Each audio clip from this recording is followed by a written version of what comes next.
In spinal cord, today we will see introduction, features, meningeal coverings, enlargement, tract, external features, internal structure, blood supply, venous supply, and clinical anatomy. Is long, cylindrical and lower part of the central nervous system. It occupies upper two-thirds of the vertebral column, gives rise to 31 pairs of spinal nerves, extends from the upper border of first cervical vertebra, that is atlas, to the lower border of first lumbar, that is L1. Superiorly lies medulla oblongata and inferiorly lies conus medullaris. Now features: in adult male it is 45 cm, in female it is 42 cm, and its weight is 30 grams. Meningeal coverings: it is surrounded by three meninges, that is outer, middle and inner. Outer is dura mater, middle is arachnoid, and inner is pia mater. The space between dura mater and arachnoid mater is called as subdural space, and the space between arachnoid mater and pia mater is called as cerebrospinal fluid. The spinal cord extends in the lower part of first lumbar vertebra, called as conus medullaris. Below the conus medullaris, only pia mater is continued as a thin fibrous cord called as filum terminale, and filum terminale is 20 cm long and extends up to the first coccyx. Now enlargements. It is a cylindrical structure that is slightly flattened anteroposteriorly. Here we see two enlargements, cervical enlargement and lumbar enlargement. Cervical enlargement is for the innervation of muscle of the upper limbs, whilst lumbar enlargement for the innervation of the muscle of lower limbs. Cervical enlargement extends from C4 to T1, whereas lumbar enlargement extends from L2 to S3 segments.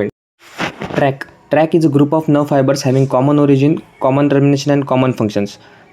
Two tracts, ascending tract and descending tract. Ascending tract carries sensory information and descending tract carries motor information. Ascending tract path body to spinal cord to brain. Descending tract path brain to spinal cord to body. Cauda equina, it is a horse tail like structure.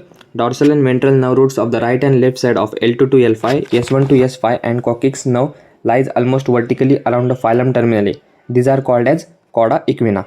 It consists of 40 nerve roots. Each nerve consists of 4, that is lumbar 16, sacral 20, coccyx 4. Here sideways you can see the calculations accordingly.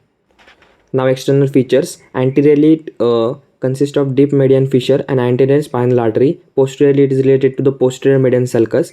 Each half is divided into anterior region, lateral region and posterior region by an anterolateral and posterolateral sulcus. The ventral nerve root is motor and the dorsal nerve root is sensory. Internal structure. Outside consists of white matter, inside consists of grey matter. The central canal contains CSF, that is cerebrospinal fluid. Grey matter is in H form joining the grey matter of right and left side. It consists of three horns, anterior horn, posterior horn and lateral horn. Now towards its final part, that is blood supply, venous supply and clinical importance. Blood is supplied to spinal cord by anterior spinal artery, posterior spinal artery and arteria vasocorona. Venous supply, 6 longitudinal channels, venous, vasocorona and segmental veins. Finally, the clinical anatomy. First, meningitis, that is inflammation of the meninges.